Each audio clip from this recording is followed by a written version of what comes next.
여러분 혹시 낯선 도시 한가운데서 운전해 본 적이 있으신가요? 아우, 생각만 해도 땀이 나네요. 그렇죠. 막 사방에서 차들은 빵빵거리고 표지판은 완전히 모르는 언어로 적혀 있고 오직 그 대시보드에 켜진 내비게이션 파란 선 하나만 믿고 가고 있는데 네. 갑자기 그 화면이 까맣게 다 꺼져버리는 겁니다. 와, 진짜 최악의 상황이네요. 심장이 철렁하죠. 등줄기에 식은땀이 쫙 흐르잖아요. 인간이 본능적으로 가장 두려워하는 게 바로 그 통제력을 상실하는 순간이거든요. 맞아요. 완벽하게 안전하다고 믿었던 그 통제망이 확 찢어지면서 진짜 현실, 그러니까 불확실성이 우리를 덮쳐오는 순간인 거죠. 그런데 오늘 우리가 파헤쳐볼 자면은요. 이 당혹스러운 비상사태를 완전히 다른 시각으로 보고 있습니다. 어떻게 다르게 보나요? 오히려 내비게이션이 꺼지는 그 순간, 우리가 철저하게 길을 잃고 방황하는 바로 그 순간이 우리 뇌의 스위치가 켜지는 때라는 겁니다. 아, 길을 잃어야 뇌가 켜진다. 흥미롭네요.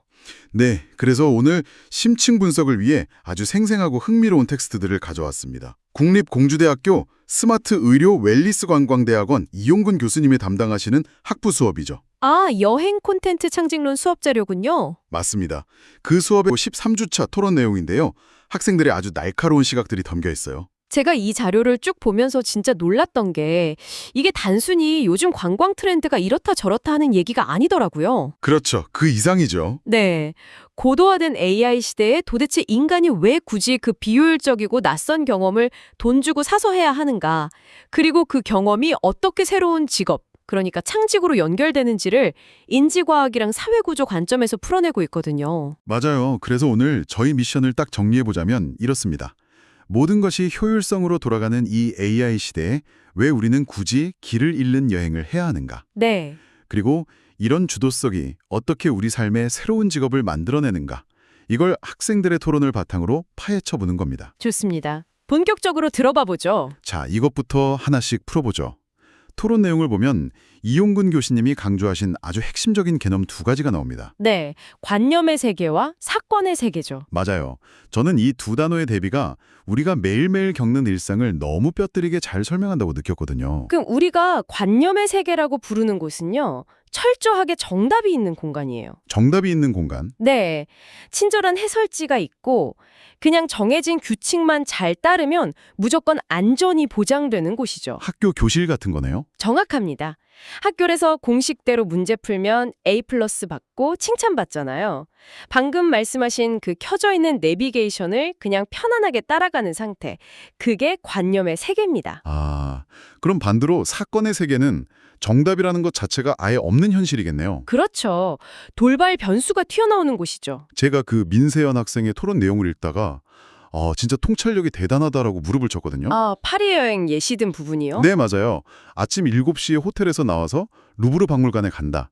이거는 그냥 머릿속에 있는 관념이라는 거예요. 계획일 뿐이죠. 네.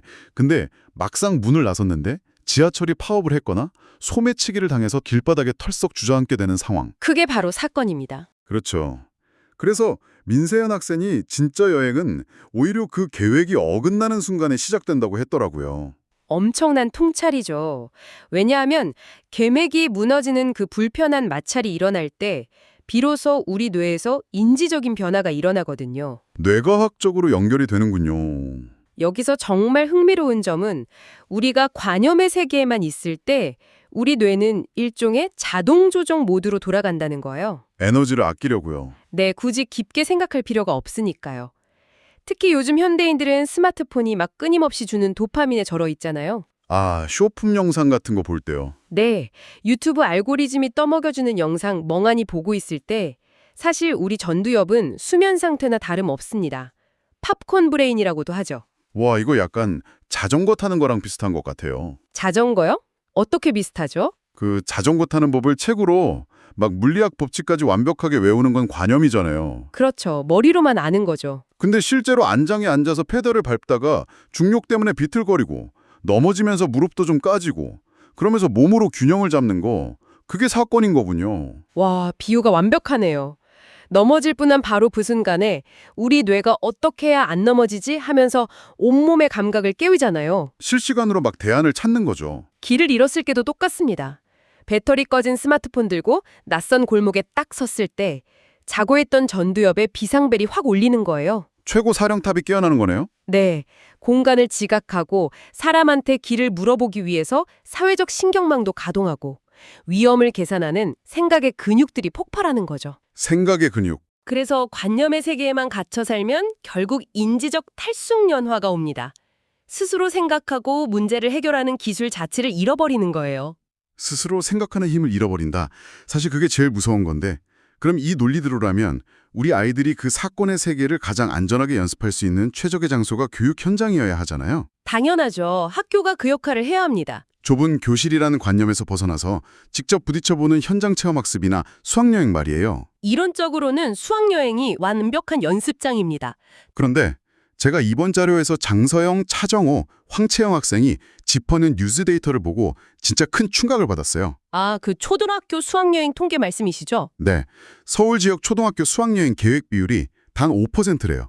100개 학교 중에 95개 학교가 아이들 데리고 나가는 경험 자체를 아예 포기했다는 겁니다. 반면에 대구 지역은 100%였죠. 맞아요. 같은 나라인데 어떻게 이렇게 극단적으로 통계가 갈릴 수 있는 건가요? 이 지점이 우리 사회의 구조적인 문제를 아주 뼈아프게 보여주는데요.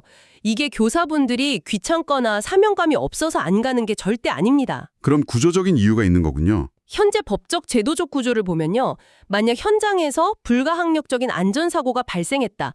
그러면 그 형사적, 사법적 책임이 오롯이 인솔교사 개인한테 쏟아집니다. 아, 이른바 독박 책임. 네, 교사 개인의 인생이 파괴될 수도 있는 엄청난 리스크인데 굳이 그 위험을 감수하고 사건의 세계로 나갈 이유가 없는 구조인 거죠. 여기서 제가 학부모나 시스템 관리자 입장에서 약간 딴지를 걸어볼게요. 네, 말씀해 보시죠. 물리적인 안전이 100% 보장되지 않는다면 아이들을 괜히 위험한 변수에 노출시키는 것보다 그냥 교실이라는 안전한 관념의 세계에 딱 보호하는 게 어른들의 의무 아닌가요? 사고를 피하는 게 최우선이다. 네, 사고 나서 다치는 것보다는 수학여행 안 가는 게 100번 1000번 낫다. 이렇게 생각할 수 있잖아요. 아주 현실적인 걱정이고 물리적인 신체의 안전만 보면 그 말이 맞습니다. 교실에만 가만히 앉아 있으면 교통사고 날 확률은 제로니까요. 그렇죠. 그런데 여기서 우리가 아주 치명적인 부작용을 하나 놓치고 있습니다. 바로 경험권의 박탈이에요. 경험권의 박탈이요? 네, 어릴 때부터 완벽하게 안전한 교실, 정답만 있는 관념의 세계에서만 운실 속 화초처럼 자란 아이들이 나중에 성인이 돼서 정답 없는 사회라는 거대한 사건의 세계에 딱 던져지면 어떻게 될까요? 아, 돌발 변수에 대처할 수 있는 면역력이 아예 없겠네요. 전혀 없죠. 작은 실현이나 예상치 못한 사람들과의 갈등만 생겨도 멘탈이 완전히 무너져 버리는 겁니다. 와, 진짜 무서운 얘기네요. 주도적으로 문제를 해결해 본 경험이 없으니까 결국 타인의 시전이나 시스템이 시키는 대로만 맹목적으로 끌려가게 돼요. 스스로 결정을 못 내리는 거군요. 네, 인지적 마비와 무력감에 빠지는 거죠. 몸은 안전하게 지켰을지 몰라도 세상을 헤쳐나가는 뇌의 자생력은 시들어버리는 겁니다. 그렇다면 대구의 100% 통계가 아주 중요한 단서가 되겠네요.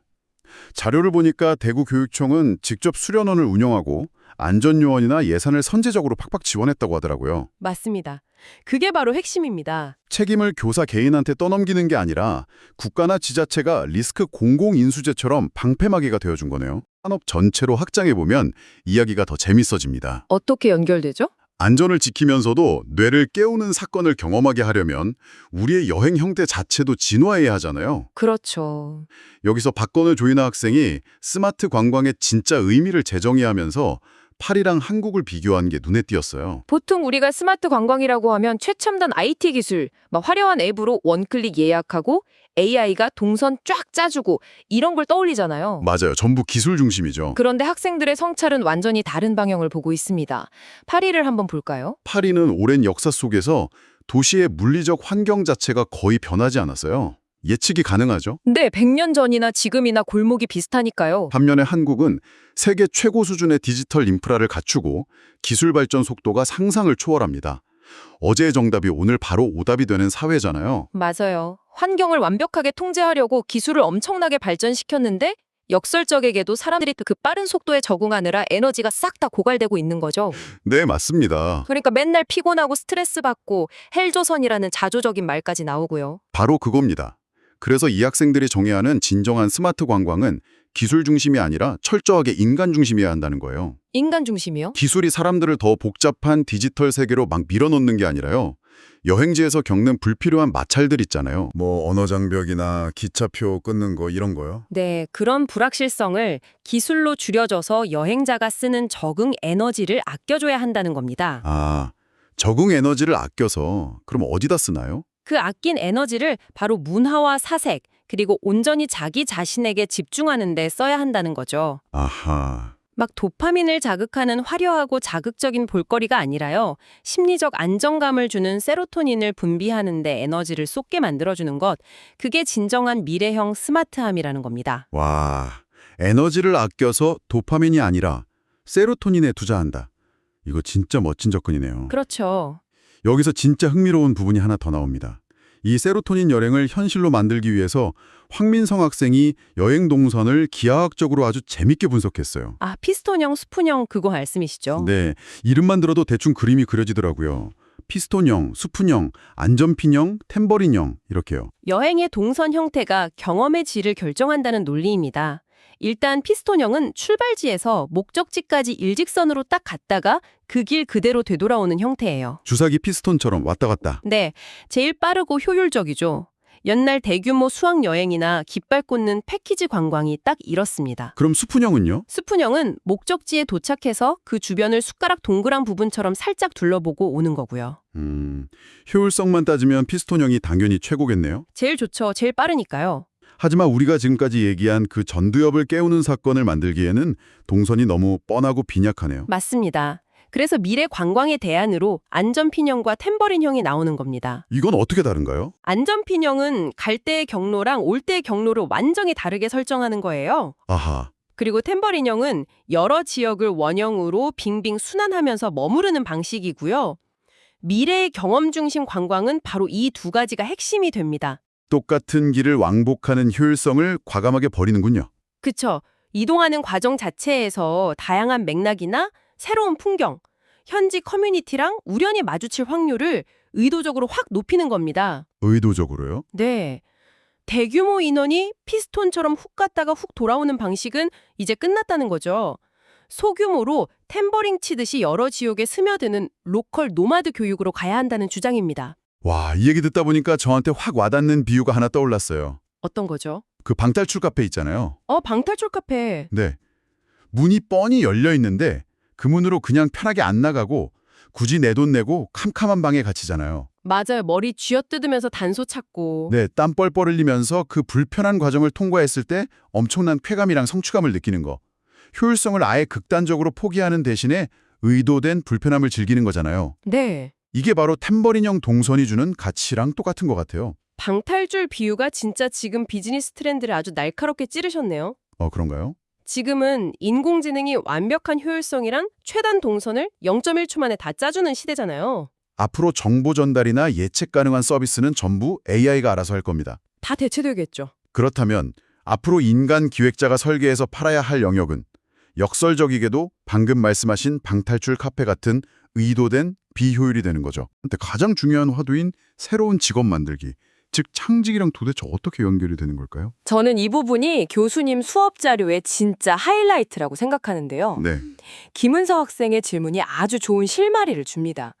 여행을 그냥 소비하는 소비자의 시선이랑 그걸 창업의 자산으로 바꾸는 생산자의 시선이 어떻게 다른지 딱 짚어냈거든요. 소비자의 시선에만 머물면 아까 말한 그 관념의 세계에 갇혀 있는 거랑 똑같겠네요. 맞아요. 예를 들어 여행을 갔는데 예약한 숙소가 사진이랑 너무 다르고 기차는 막 연착되고 갑자기 비까지 쏟아집니다. 최악이죠. 그러면 소비자는 보통 이번 여행 완전 망했어. 앱에 들어가서 별점 1점 줘야지 이러고 그냥 불평하고 끝나는 거잖아요. 네, 그렇죠. 거기서 끝이죠. 하지만 생산자의 시선을 가진 사람, 그러니까 라이프 큐레이터의 태도를 가진 사람은 완전히 다르게 반응합니다. 어떻게 반응하죠? 이 불편함이라는 사건을 딱 마주쳤을 때 불평으로 안 끝내고 스스로한테 질문을 던져요. 질문을요? 네. 나만 이 불편함을 느끼는 걸까? 다른 사람들은 여기서 왜 힘들어하지? 도대체 어떤 구조적 결핍이 이런 똥 같은 상황을 만들었을까? 그리고 결정적으로 내가 이 불편함을 해결할 수 있는 새로운 서비스를 만들 수는 없을까? 이렇게 나아가는 거죠. 와, 내 전두엽을 빡 때린 그 짜증나는 사건을 바로 비즈니스 아이디어로 훔쳐오는 거네요. 맞습니다. 이거 아까 우리가 엄청 열띠게 얘기했던 수학여행 위기 상황에도 그대로 적용되겠어요?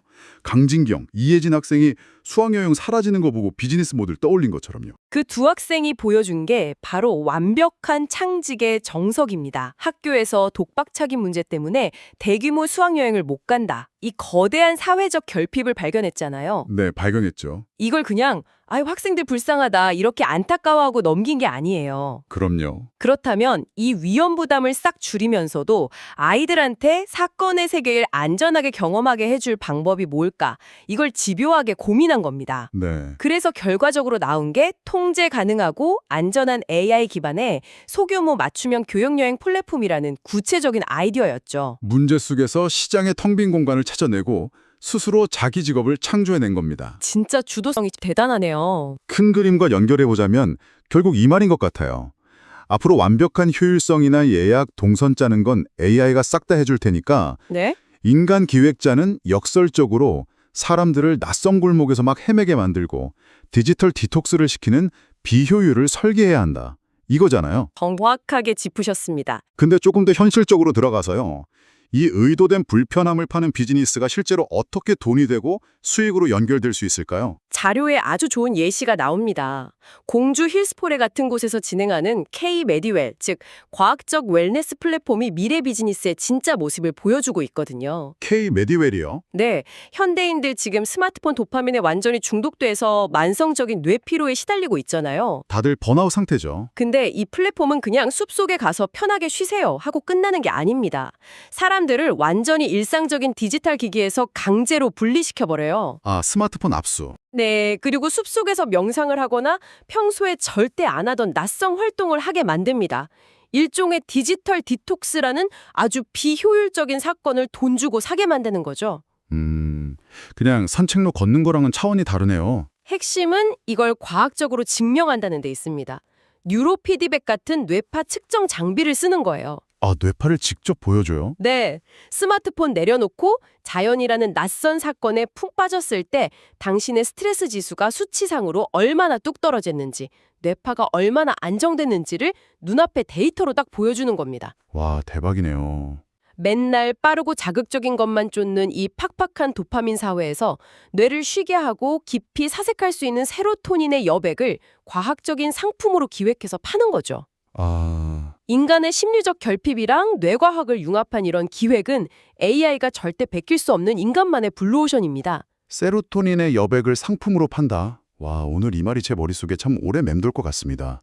AI가 미친 듯이 효율적으로 속도를 쫙쫙 높일 때 인간은 오히려 돈을 내고서라도 그 속도를 줄이고 안전하게 길을 잃을 수 있는 숲을 찾는다는 거네요. 네, 맞습니다. 오늘 저희가 한 대학교의 학부 수업 토론 자료를 가지고 진짜 깊게 파고들어 봤는데요. 꺼진 내비게이션 이야기부터 시작해서 우리 뇌 전도연 메커니즘, 네, 수학여행 위기랑 여행 동선 이야기도 했죠? 네, 그리고 의도된 비효율을 설계하는 창직의 세계까지 진짜 밀도 있게 탐험을 해본 것 같습니다. 오늘 우리가 되게 다양한 각도에서 여러 이야기를 나눴지만요. 결국 이 모든 데이터랑 학생들의 통찰이 가리키는 결론은 딱 하나입니다. 그게 뭔가요? 효율성이라는 그럴듯한 이름으로 포장된 남의 알고리즘의 내 삶의 운전대를 함부로 넘겨주지 말라는 거예요. 아, 내 삶의 운전대를 뺏기지 마라. 네. 정답만 있는 관념의 세계에 머무는 게 당장은 안전하고 몸이 편할지 몰라요. 하지만 장기적으로 보면 내 전두엽을 마비시키고 삶의 가능성을 좁혀버리는 제일 위험한 선택이라는 걸 잊지 마셔야 합니다. 그래서 이 방대한 분석이 우리 청취자 여러분의 일상에 과연 어떤 의미로 남아야 할까요?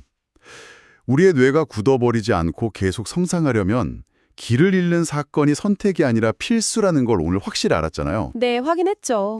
하지만 뇌 한번 깨워보겠다고 굳이 1년에 한두 번 가는 막 비싸고 거창한 해외여행을 기다릴 필요는 전혀 없다는 겁니다. 그럼요. 멀리 갈 필요 없습니다. 일상에서 매일 마주치는 그 작고 짜증나는 불편함들 있잖아요. 그걸 그냥 불평하고 끝낼 게 아니라 내 뇌를 깨워주는 아주 고마운 자극제로 바라보는 시선의 전환이 필요합니다. 맞아요. 그래서 오늘 방송을 마무리하면서 여러분께 아주 도발적인 미션을 하나 드리고 싶습니다. 어떤 미션이죠? 당장 내일 아침 출근길이나 아니면 저녁 퇴근길에요. 맨날 다니던 제일 빠르고 익숙한 그 경로에서 일부러 한번 이탈을 해보시는 겁니다. 아, 일부러 길을 잃어라. 네, 매일 켜두던 내비게이션이나 지도 앱 딱 끄시고요. 단 한 번도 들어가 본 적 없는 낯선 골목으로 무작정 방향을 틀어보세요. 길 잃어서 회사 지각하면 어떡하죠? 약속 시간에 조금 늦을 수도 있고 땀 뻘뻘 흘리면서 헤맬 수도 있겠죠. 하지만 그 작은 비효율의 5분이요.